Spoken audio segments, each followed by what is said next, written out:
Convergência. Fala, turma! O podcast hoje tem como tema o documentário do Netflix chamado O Dilema das Redes, que foi dirigido por Jeff Orlovsky. O tema desse documentário são várias entrevistas com dissidentes das redes sociais e de outras big techs que denunciam, de uma certa forma, as potencialidades totalitárias dessas redes e de como elas são viciantes para os usuários. Esse tema deixou de ser uma distopia, é a nossa pura realidade no ano de 2022. Mas se no nosso presente isso não é uma distopia, é muito importante lembrar de dois autores consagrados que trataram do assunto em suas respectivas obras. George Orwell, um britânico, no livro 1984, descreveu as mazelas do totalitarismo, tornando-se um dos mais influentes romances do século XX. E além dele, Aldous Leonard Huxley, que fala sobre um mundo em que prevaleceria a ciência contra a subjetividade do ser humano.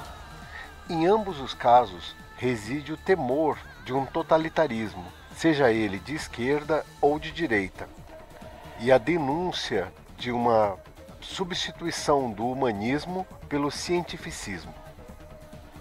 Na opinião desse humilde podcaster, os dois livros são fundamentais para entendermos a polêmica que é tratada no documentário Dilema das Redes. No livro 1984 de George Orwell, que foi publicado em 1949, durante o auge da vigência da Guerra Fria, que opunha países capitalistas e socialistas, existe toda uma associação mental com o comunismo, a polícia política, o nazifascismo e a tortura. O livro ganhou fama por tratar de forma ficcional de uma das grandes mazelas contemporâneas, que é o totalitarismo. Ele foi escrito pelo jornalista, ensaísta e romancista britânico George Orwell. E na época o texto nasceu destinado à polêmica e foi traduzido em 65 países, virando uma minissérie, filmes, inspirando quadrinhos, mangás e até uma ópera, ganhando renovados holofotes em 1999, quando a Endemol batizou seu reality show como o nome de Big Brother, a mais sinistra entidade e personagem do livro. Por outro lado, o livro Admirável Mundo Novo, de Aldous Leonard Huxley, um escritor inglês que nasceu em 1894 e faleceu em 1963. Atuou como jornalista para a revista Athenaeum e como crítico de teatro para o Westminster Gazette. Trata de um mundo totalmente organizado em torno de princípios científicos, no qual a mera menção das antiquadas palavras pai e mãe produzem repugnância. Um mundo de pessoas programadas em laboratório e adestradas para cumprir seu papel numa sociedade de castas biologicamente definidas já no nascimento. Um mundo no qual a literatura, a música e o cinema só têm a função de solidificar o espírito do conformismo. Um universo que louva o avanço da técnica, a linha de montagem, a produção em série, a uniformidade e que idolatra Henry Ford. Essa é a visão desenvolvida no clarividente romance de Huxley. Ao lado de 1984, que criticava acidamente os governos totalitários de esquerda e de direita, o terror do stalinismo e a barbárie do nazifascismo, em Huxley, o objeto é a sociedade capitalista, industrial e tecnológica, na qual a racionalidade se tornou a nova religião, a ciência é o novo ídolo, um mundo no qual a experiência do sujeito não parece fazer mais nenhum sentido e no qual a obra de Shakespeare adquire tons revolucionários.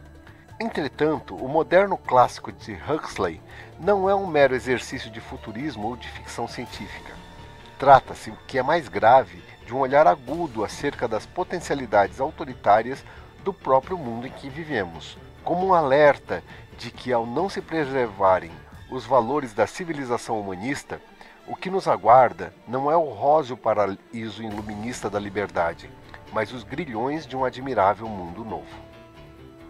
Na visão desse humilde podcaster e emprestando o conceito de cultura da convergência que foi alcunhado por Henry Jenkins em 2009, num livro homônimo que foi publicado no Brasil pela editora Aleph, é possível resgatar de lá a expressão transmídia, que trata da interpenetração das diversas mídias e da formação de ideias que são coletivas.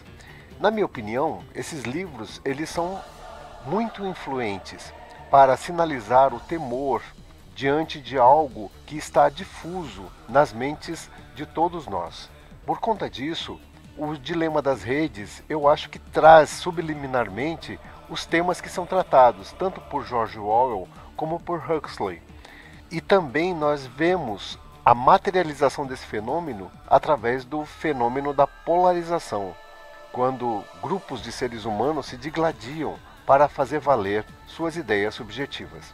Eu recomendo profundamente que vocês assistam o documentário O Dilema das Redes, para que vocês saibam dos aspectos negativos que são apresentados pelos tais dissidentes das Big Techs.